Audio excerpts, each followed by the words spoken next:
Last Sunday, I threw a boatload of information at you. And for those of you who have returned for week 2 of Take Back Your Marriage, I just want to commend you, first of all, after last week's marathon of a message. Thanks for sticking it out and coming back. So for those of you who weren't here last week, it might be a good idea, if you've got some time to kill this week, to listen to last week's message. You can download it or stream it at our website. There are links, grasslandschurch.com. There are things that we're going to be making reference to over the course of this entire teaching series, and we laid a good foundation last week for where we're headed. Whether you have a church background or no church background, whether you're a person that considers yourself strong in your faith or someone who has no faith at all, we kind of addressed sort of the groundwork last week of where we're heading in this series, and it will really benefit you if you take the opportunity to go back and listen to last week's message if you didn't get a chance to do so. Now, last week, our primary teaching point came from the book of Ephesians, and we talked specifically about a directive that's given to husbands in that scripture about the way that they're to love their wives. We, as husbands, took some man-sized steps and made some man-sized commitments last week. We specifically looked at the fact that in that scripture, we often see that husbands are instructed to love their wives as Jesus loved the church, and so we assume that that means, well, Jesus loved the church selflessly, and he loves the church endlessly, and he loves the church sacrificially, and those things are all true. But the thing that we looked at last week, and specifically the challenge that we took as men, was to love the church, or love our wives the way that Jesus loved the church, and Jesus loves the church based on the church's position, not on the church's behavior. We concluded that the church over the last 2,000 years has not always been a great reflection of God's love in the world. The church has been kind of crazy sometimes and has had a bad reputation. And this is certainly not the way that God intended it to be. Yet Jesus has never stopped loving the church in spite of our behavior because of our position as his bride. He took the church as his bride. That was his commitment. And so we as husbands made a commitment last week to say, no matter what you do, wife, I will love you, because I'm going to love you based on your position as my bride, not because of your behavior. Because your behavior might sometimes be crazy, okay? Sometimes your behavior might disappoint me. Sometimes your behavior might hurt my feelings. But I'm going to love you because of your position. I have taken you, I've chosen you as my bride, and I'm going to love you based on that position. The second challenge was the promise to go the distance. We promised, guys, no matter what it takes. Because Jesus went the distance for the church. He laid down his whole life. So no matter what it takes, we are in this thing to do whatever it takes to make our marriages be exactly what we dream that they would be, or more importantly, what God desires our marriages to be. Now, I may have broken a rule of biblical proportions last week when I started off this series by addressing the men before I addressed the women. It was actually pointed out to me this week that almost everywhere in Scripture that God gives directives to husbands and wives together, he almost always addresses the wife before he gives the husband instructions, as is even the case with the passage in Ephesians we looked at last week. I skipped right over the instructions for the women and went right to the instructions for the husbands. I started thinking about that this week, and I thought, boy, there could very well be a reason that God addresses the women before he addresses the men. And I started reflecting back on my own life, and I was thinking back to the divorce that I went through many, many years ago. My wife had told me that she wanted to leave. She was done and had given up all hope on our marriage. And in a last-ditch effort to try to save our marriage, I persuaded her to see a counselor with me. Isn't that the way it typically goes? We wait until we're past the point of no return before we actually invite somebody to engage with us in trying to fix the things that are broken. But that's what we did. So she agreed to see a counselor with me. We found a Christian counselor, a lady that we could meet with, and we saw that counselor together, several times together and several times separately. I honestly don't remember a whole lot about what we encountered in those counseling sessions because that period of time in my life is all pretty hazy. My life was a mess. Emotionally, I was a mess. I do, however, remember crystally clear the first session that we had with that counselor. We went into her office and we sat across her desk in chairs, side by side from one another. And the counselor invited us to start by individually sharing what we saw as the problems in our marriage. So, as you can imagine, we sat there and pointed fingers at one another, okay? We blamed one another for the mess that our marriage was in. And after 20, 25 minutes or so of basically venting to the counselor about how rotten each other were, the counselor took a pause. She pivoted her chair, looked squarely at me, and she said, "Bart, I'm going to tell you what the problems are in your marriage. The problems in your marriage are that you," and then both barrels blazed. She laid out for me all the things that I was doing in my marriage that were causing problems. And I sat there taking left hook, right jab for a few minutes. I look over at my now ex-wife sitting next to me, and she had arms crossed, chest puffed up, and that look on her face that said, "See, I told you so." So the counselor finished beating me up, and she paused for a moment, but the pause was only long enough for her to reload her rifle, because she then pivoted towards my wife and began to explain all the things that she had done to contribute to the lack of health in our relationship. Now, I knew going into that counseling session that my marriage was in the toilet. But as I watched my wife deflate there, being held equally responsible for the problems in our marriage, what I was witnessing was the toilet actually being flushed and things spinning around and going away very, very quickly. We did attend a few more counseling sessions together. She did stick out with me for a few more weeks. But it was in that moment where I realized that she was being held equally responsible for the problems in our marriage. She was not prepared for that. And that was when sort of the last nail in the coffin had its first strike. See, she had come into that counseling session fully well expecting this counselor to side with her the same way that all of her friends, her BFFs, had for the last few months or weeks or years or whatever it had been, when she had been telling them about what a louse of a husband I had been. They had all been sympathizing with her and telling her that, well, I am a rotten husband. She should dump me. I'm a chump, right? She deserves better than that. And so when we went to that counseling session, that was pretty much what she was expecting to happen there too, for me to be called out on the carpet for the error of my ways. Now, I'm going to suspect that there are some of you who were here last week who came in with your husbands, ladies, I'm talking specifically to you, who may have had a similar expectation to what my wife had in that counseling session. See, some of you I know even drug your husbands here. And so some of you came in last week with this mentality that, well, if my marriage, if my husband would just do this, fill in the blank, our marriage would be so much better. If my husband would just stop doing this, fill in the blank, my marriage would be so much better. And then you got your sacred wish last week when you showed up here last Sunday, and I basically spent the entire time telling the guys that it's their responsibility to love you no matter what. It's their responsibility to do whatever it takes. They're to go the distance. And so some of you walked out of here last week going, I told you so. You got to love me no matter what I do. I might be crazy. Pastor said, no matter what I do. Bible says, no matter what I do, you got to love me. Some of you walked out of here like that last week. Husbands, I'm sorry. If I had it to do over again, I might have switched things around a little bit. But I just want to make sure that you all know that we will be sharing the love equally over the course of this series. Today, our message is called Seeking Your Soulmate. I couldn't come up with a more girly title than that, because that's something that girls say. If you're a guy that says that, we'll talk later. Ladies, today we're going to be talking to you a little bit more specifically. Guys, you can loosen the sphincter a little bit and relax. I really just said loosen the sphincter, didn't I?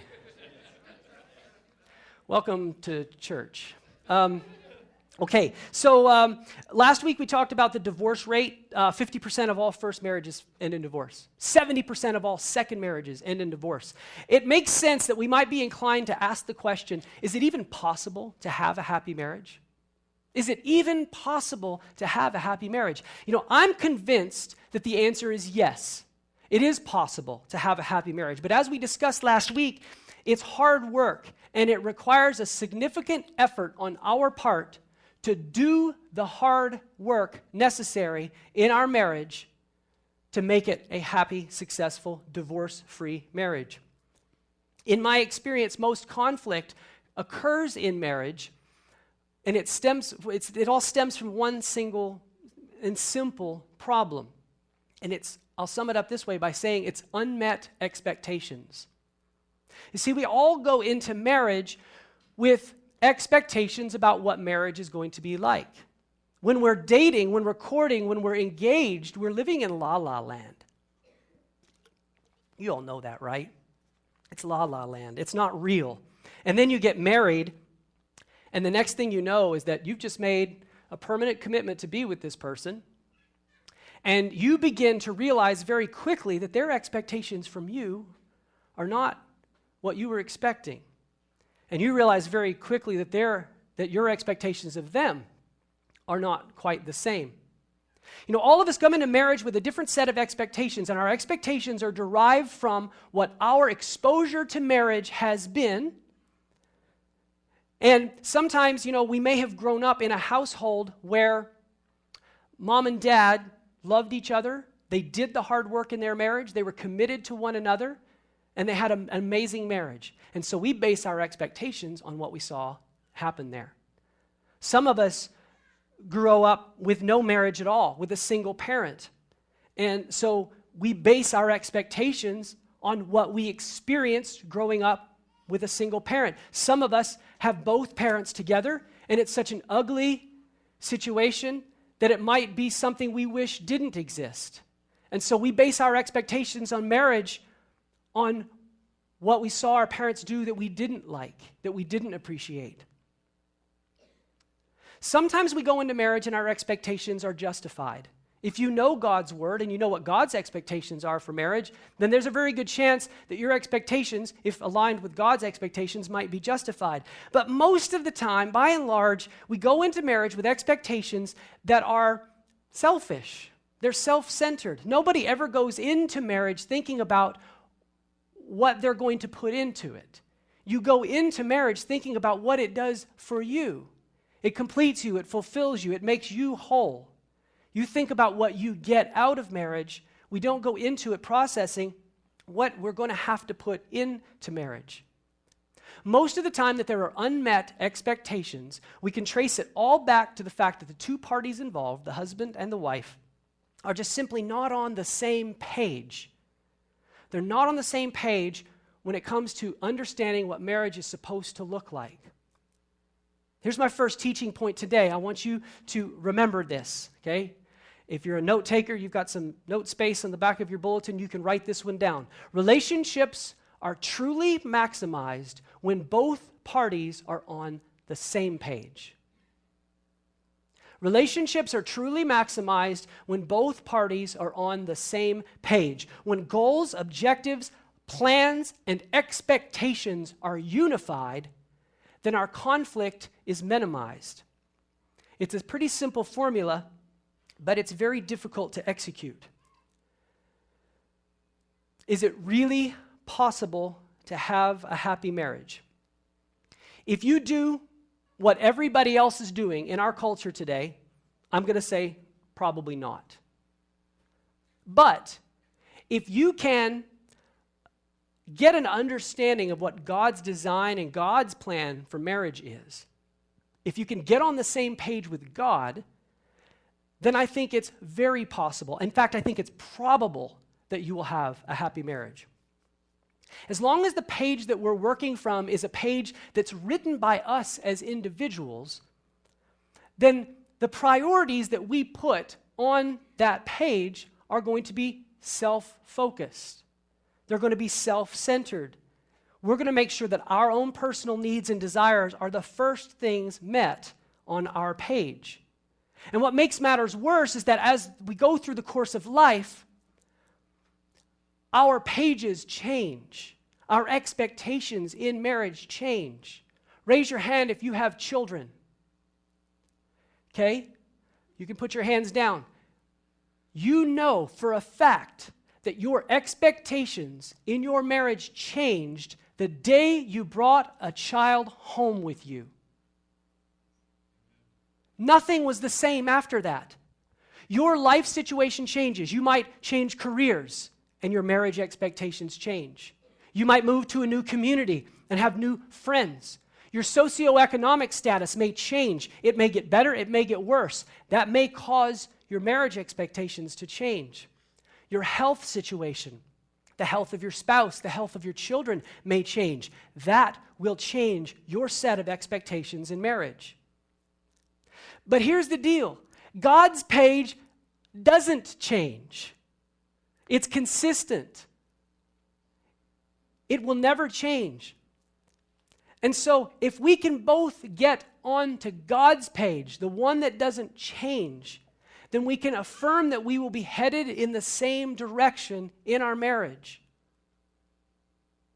Our natural instinct when we're single people, and this is reinforced by our culture today, our natural instinct is to spend singlehood sort of, searching, planning, preparing ourselves to find the one. Right? There's got to be somebody out there for me that is the one. I remember when my daughter Sarah had been on, a few dates with Randall. It hadn't been too long. She came home and she confided in her mother, I think he's the one. We look for the one. Sometimes we go through 4 to find the one. Sometimes we go through 7 to find the one. Sometimes 17, sometimes 27. Sometimes we find the one in high school and it's our high school sweetheart. Deep down in our hearts, we really want to believe that the folks over at eHarmony have figured out the formula to help us find the one.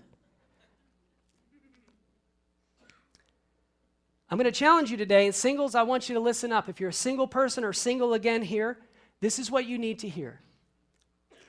Your pursuit of happiness, fulfillment, completion does not begin and end when you locate your soulmate. My wife is my best friend. There is nobody that I would rather hang out with and spend time with than my wife. There are other people I'd rather play golf with than her. Sorry, dear. But we enjoy life together. We enjoy vacations together. I don't want to take a vacation with anybody but her. We enjoy our lives together. She is an amazing, remarkable, wonderful woman. I am so grateful that God brought her into my life. But she is absolutely, positively, without a doubt, not the one for me. She's my 2.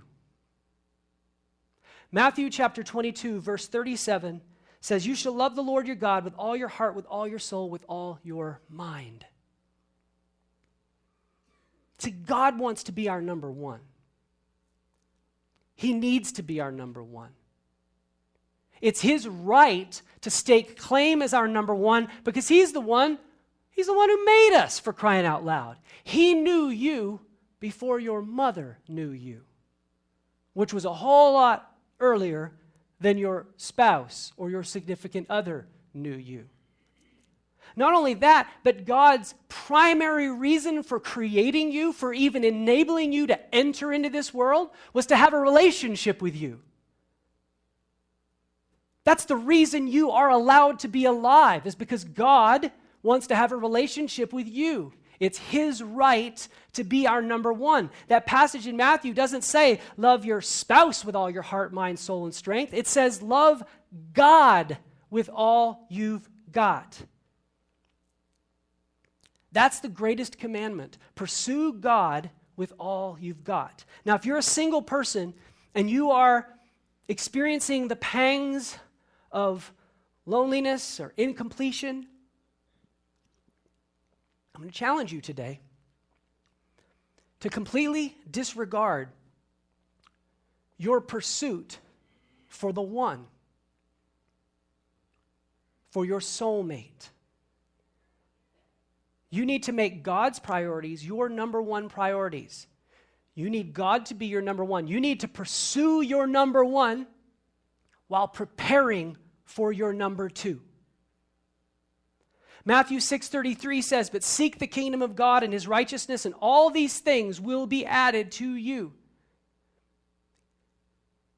If you make God's plan, God's kingdom, God's righteousness the top priority in your life, there is no way that he will prevent you from meeting your number two if it's in his will for you to have a number two. With all you've got to focus on making yourself be the person that you want to be laminated with. Those of you who missed last week's message don't know what I'm talking about. We talked last week about our spiritual union as a husband and wife being like a lamination, two become one. You, as a single person or single again, need to focus primarily on letting God transform you into the person that he desires you to be. Because here's the deal. If you, and I'm trying to talk to ladies here specifically for a minute. Ladies, if you want to have a husband who will do what we challenged the men to do last week, which is to love you no matter what you do and to love you no matter what it takes, it's going to have to be a guy who understands God's perspective of things and a guy who is letting God transform his life. And a guy like that isn't going to marry a woman who doesn't make those same things her priority, period. You need to let God transform you into the person that he wants you to be. Francis Chan said this. I don't know if he actually coined this phrase, but I heard him say it. He said, "Those most ready for marriage are the ones who need it the least." You all know those young single people, those middle-aged single people, those elderly single people who are so focused on finding a spouse. That's what they need. But those who have figured out how fulfilling a life can be, centered on and focused on their pursuit of God and their relationship with God, they've got it all figured out. Finding a spouse might still be something they desire. It might still be something that they pray for, but it's not something that becomes a preoccupation. It's not something that becomes a need that inhibits them from being able to be effective in God's plan for their life. The ultimate goal for our life can't be having a happy marriage. If that's your ultimate goal, you're going to be disappointed more often than you are delighted. Our ultimate goal has to be to please God. It has to be the ultimate number one goal. Please God with my life. Please God with my marriage.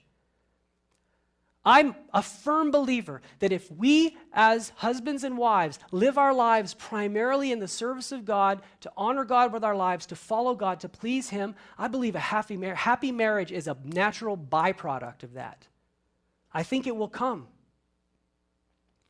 Unmet expectations are the primary source of conflict in our marriages because we expect our spouse to fulfill something in our lives that only God can fulfill. And when you do that, when you place those kinds of expectations on your spouse, you are setting them up for sure failure every time because they are not God. And there are simply things in your life that they cannot complete you in. And not only is it unfair to do that to your spouse, but it's sinful because you're placing your relationship with your spouse above your relationship with God. And your spouse didn't make you. God made you. He didn't make you for your spouse. He made you for him. Call it selfish if you want. But I had kids for me, not so they could hang out with you. I might like you, and I might like you to take care of my kids every once in a while. But I didn't have kids so you could have them. I had them so I could have them. And that's why God made you. He wants to have a relationship with you. Now, we're going to get to our exciting stuff here. This isn't exciting. yet. Ephesians chapter 5. We're going to look at a verse here that is, without a doubt, one of the more controversial directives in the Bible in our culture today. But I think that you'll see that by the time we're done with this, that it's only controversial for those who really don't understand it and don't understand the perspective. Ephesians 5:24 says, "Now as the church submits to Christ, so also wives should submit to their husbands in everything." Some of you just got chills up your spine. Wives should submit to their husbands in everything. Listen, from the beginning, God made man and woman, Adam and Eve, men and women, all of us. He made us different from one another. He gave us different temperaments. He gave us different physical attributes. He gave us different emotional makeups. There's no doubt that men and women are different. He made us different because he was designing us for different roles in life. He did not design a husband, the man, to bear a child. And we thank God for that on a daily basis. Listen, there are roles. We don't dispute the role of father and mother. That seems kind of obvious. Yet, we tend to dispute this idea that God may have had different ideas for roles in mind when it comes to our marriage relationship. You're going to take a look in your community groups this week at the account of Adam and Eve in a little bit more detail than we are today, but I want to highlight one thing. This is really important to know. Listen, when they were in the Garden of Eden and everything was perfect, it was Eve, the woman, who had the conversation with the snake, the devil. It was Eve who plucked that piece of fruit from that tree that they were not supposed to eat from. And it was Eve that took the first bite. And then she shared it with her husband. Yet it was Adam that God called onto the carpet for it. Adam was the one that God held to account. Because God made Adam the head, the leader in their marriage relationship. The Bible tells us that sin entered the world through Adam. But wait a minute. Eve was the one that ate the fruit first. What's up with that? What's up with that is that Adam was responsible to lead his wife, to shepherd his wife, to care for his wife, to ensure that her needs were being met. Apparently they weren't, because there was something more that she needed, that she allowed the serpent, Satan, to convince her that there was more, because her husband wasn't doing his job. Our culture teaches us today that submission is a bad thing, that it's a sign of weakness. Women are taught to fight for equality with men. And let me just make one thing clear before we go any further. My wife is in the professional workforce. And I will not deny for a second that I believe in that environment, for the job she does, she should absolutely, positively be treated with equality with men for doing the same job that men do, period. I believe that women have the right to vote. They have the right to own their own bank accounts if that's what they want. I'll even go so far as to say they should have a right to drive. I might be going out on a limb here, but listen, I believe in equality. God believes in equality. But the cultural battle that we're facing here in this equality between men and women is just simply that. It is a cultural battle. Because in God's eyes, men and women are equal but different.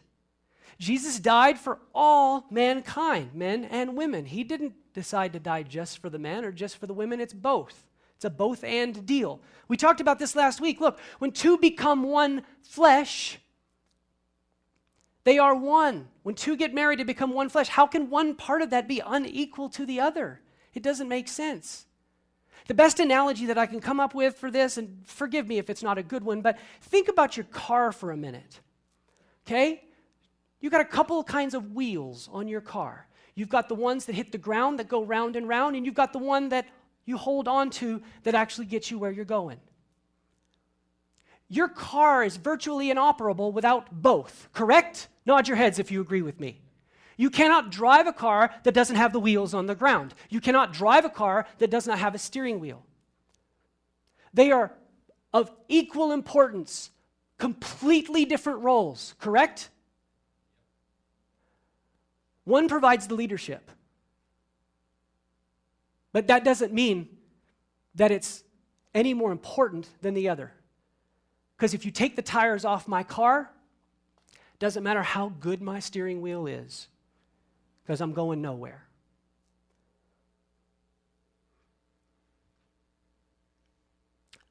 When we talk about the word submission, I'm going to just break this down here. Submission means to be under someone's mission. So when we talk about the wife being under submission to her husband, it means that she's under his mission. This is where things get a little bit dicey for the guys. I told you could relax a little bit, but not too much, because this is important, guys. Ultimately, the mission that God expects you to be leading your wife on is his mission, not your own.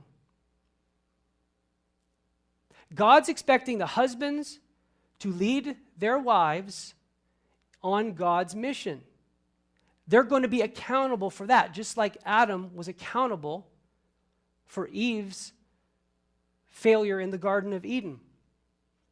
It's really important. Now, some of you who are here, ladies, you might be following God in your life, and you may be married to someone who is not. So you might be asking myself a question, well, if my husband's not on God's mission, do I still submit to him? Do I still follow his leadership? The Bible speaks to that. 1 Peter chapter 3, verse 1. Wives, be subject to your own husbands, so that even if some do not obey the word, they may be won without a word by the conduct of their wives. A couple of points here.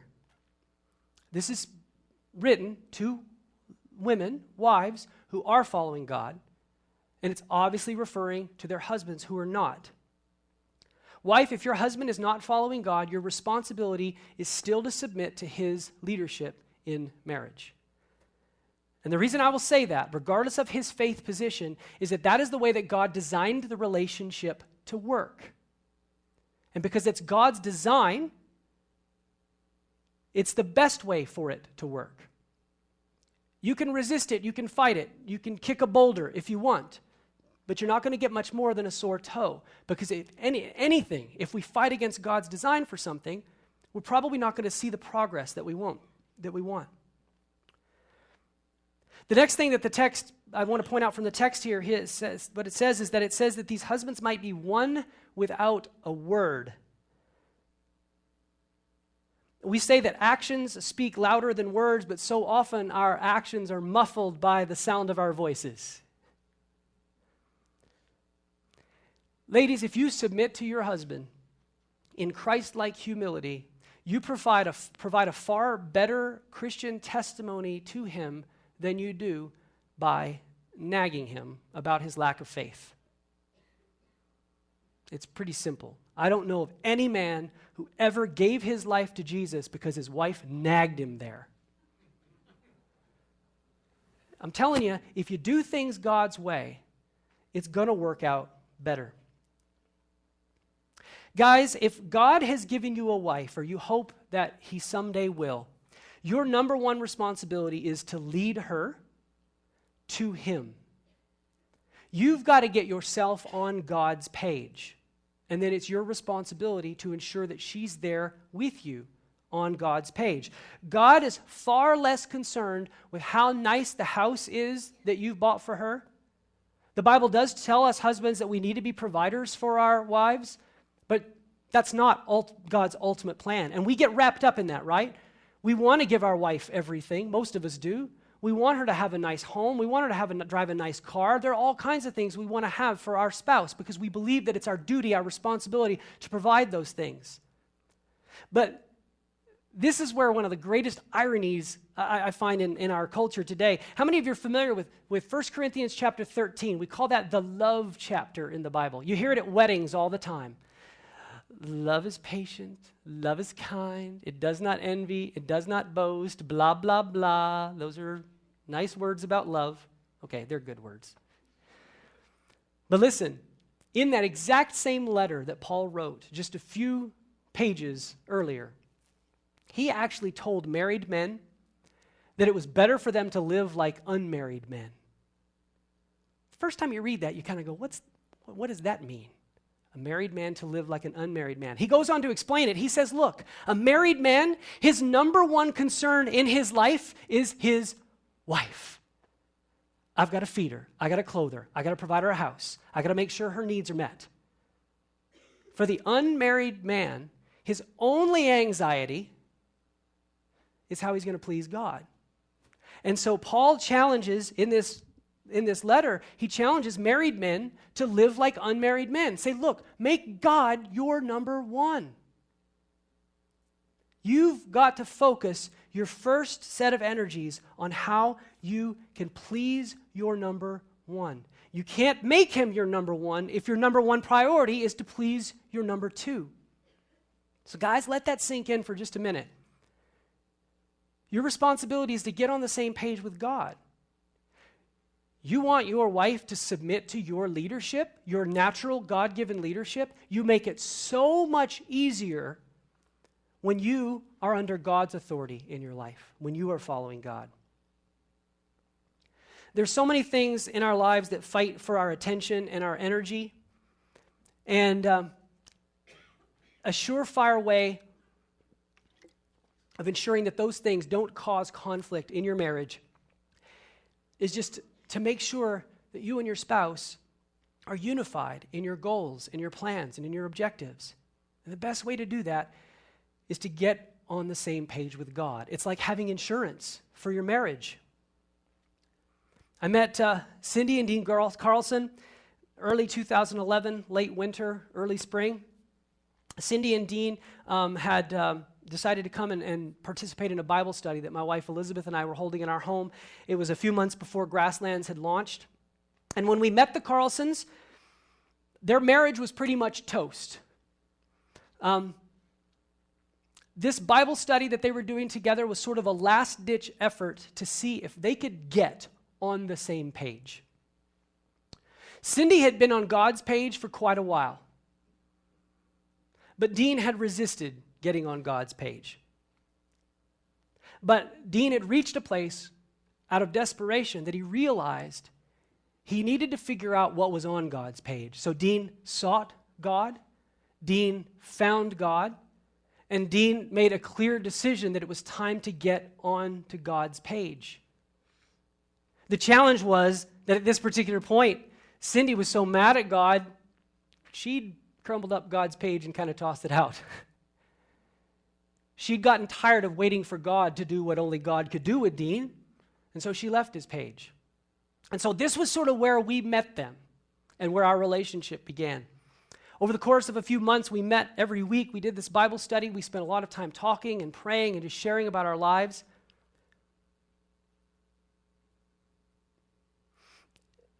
In July of 2011, they renewed their vows to one another.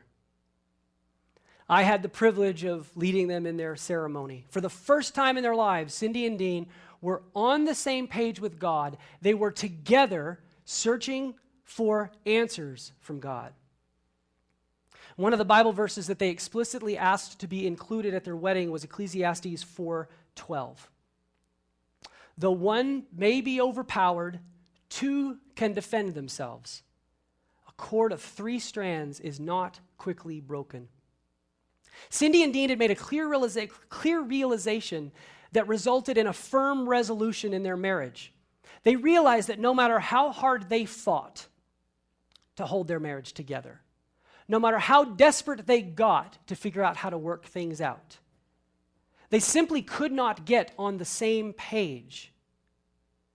They absolutely, positively needed God to be the adhesive in their lamination. We talked last week about the strength that comes from two pieces of plywood that are laminated together. But it's important that we use the appropriate materials to do the lamination. If I melt down marshmallows and use that as my adhesive, it's probably not going to be too strong. There are things that are made to be the adhesive.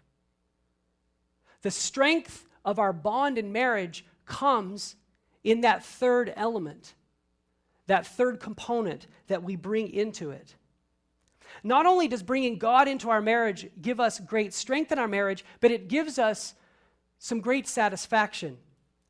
When your goals and your objectives and your plans in your life are built on the foundation of pleasing God, then you are more often likely to have victories together in your marriage. When we're both operating off of a different page, there are going to be times when I win and she loses. And there are going to be times that she wins and I lose, because our expectations and our objectives are not unified. But when we are on the same page with God, when our ultimate goal, our ultimate plan is to please God, then when one of us pleases God and wins, we both win every single time. And that just makes life and marriage, it tastes a whole lot better. There are some things in life that are simply meant to be put together with other things in order to taste their best. Take this tomato sauce as an example. You know, virtually every culture in the world uses tomato sauce in their cooking, in their food. But the truth is, by itself, it's not a terribly satisfying element. I doubt that there are many of you here that if I gave you a bowl of tomato soup, you'd accept this as a meal. You'd be a little disappointed if you came over to my house and I poured you some tomato sauce out of a can and gave it to you as a meal. Because it's not good for tomato sauce to be alone. I must make a helper suitable for him. So I will put him in a deep sleep, and from his rib I will form the mozzarella cheese. Now, there are a few things in life that go together better than the tomato sauce and the matzah. This is tangy and got some zip. This is mild and creamy. You get your vitamin C from here. You get your calcium here. They work well together. Nonetheless, if I do this, still not much of a meal, is it? It doesn't really matter whether I throw some pepperoni on top of that or if I put some anchovies or green peppers or some pineapple. It's not much of a meal. What this requires is it requires a foundation.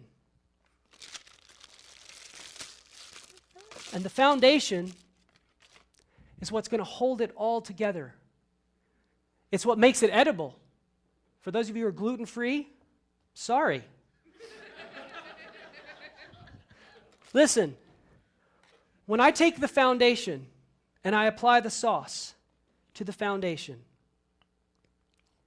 and then after I've applied the sauce to the foundation, I add the cheese to the foundation, I not only have something that holds it all together, but I have something that enables me to hold it while I experience it.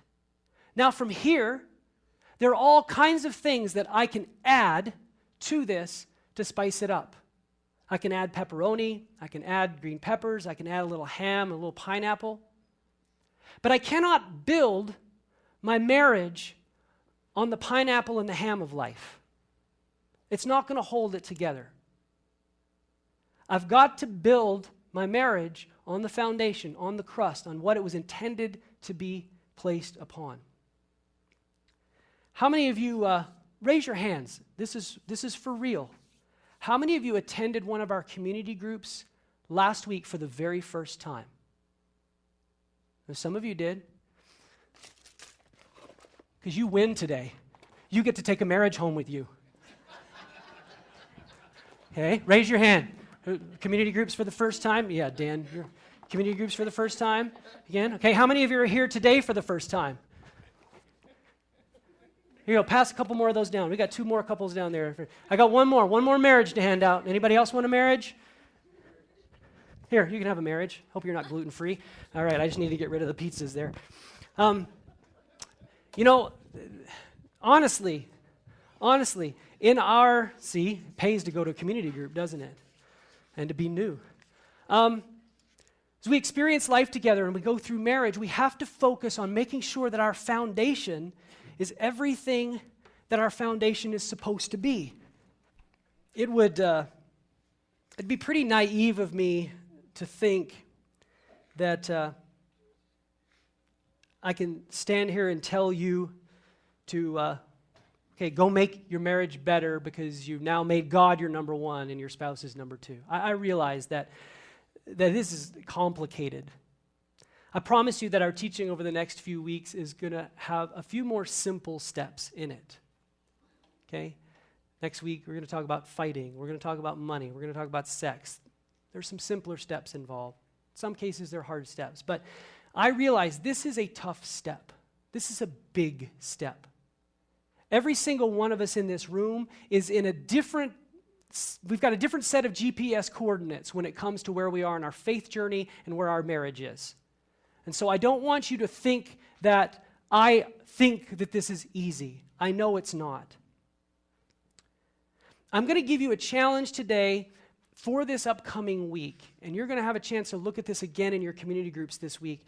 I hope that this challenge, if you will take it, will help you get started in the right direction or to help you continue your pursuit of getting on the right page with God. 2 Chronicles 7:14 says this, "If my people who are called by my name humble themselves and pray and seek my face and turn from their wicked ways, then I will hear from heaven and will forgive their sin and heal their land." I'm going to read that again. "If my people who are called by my name humble themselves and pray and seek my face and turn from their wicked ways, then I'll hear from heaven and will forgive their sin and heal their land." Of all the great advice that I can give you today about your marriage, I have pages and pages of notes that I had planned for this message, and they just didn't make the cut. There was too much stuff to cover. But I'm going to give you one piece of advice today, and that is to pray. Humble yourself, pray, seek God's face. I'm going to go back to Dean Carlson. He'll talk to you about this after the service if you want some answers to his questions to his answers, whatever. That's exactly what Dean did. He humbled himself. He prayed. He sought God's face. The end result was God saved his marriage. They're moving in a much, much more positive direction. If you humble yourself, pray, and seek God's face, I will take the liberty to say that he will heal your marriage. Single people, you've got to get on God's page. If marriage is in your future, you need to make sure that you are on God's page, and you need to make sure that the person that you hook up with, the person that you plan to laminate your life with, is also on God's page. Don't think that you can change them later. That is a hard row to hoe. Married people, praying together for you, if you've never tried it, might be one of the most difficult things to do in the context of a marriage. It's intimate. There are things that kind of happen and emotions that kind of get stirred when you pray together with your spouse. My wife, Elizabeth, and I, we are on the same page with God. We are on the same page with one another. We live what I would consider a God-centered marriage. But praying together is still one of the hardest things that we do together. Praying together with your spouse kind of makes you feel naked. And it's not about chicka wow wow fun kind of naked. It's the recurring nightmare you had in 3rd grade about showing up to school and having forgot to put clothes on naked. Am I the only one that had that recurring dream? It's a huge step in getting your sauce and your cheese on the right crust. He holds everything together. We just sang that. He holds everything together. If you want your marriage relationship held together, this is the best place for you to begin. Make a commitment to put first things first in your life. Make God first. Make your spouse your number 2. Seek your number 1 with your number 2.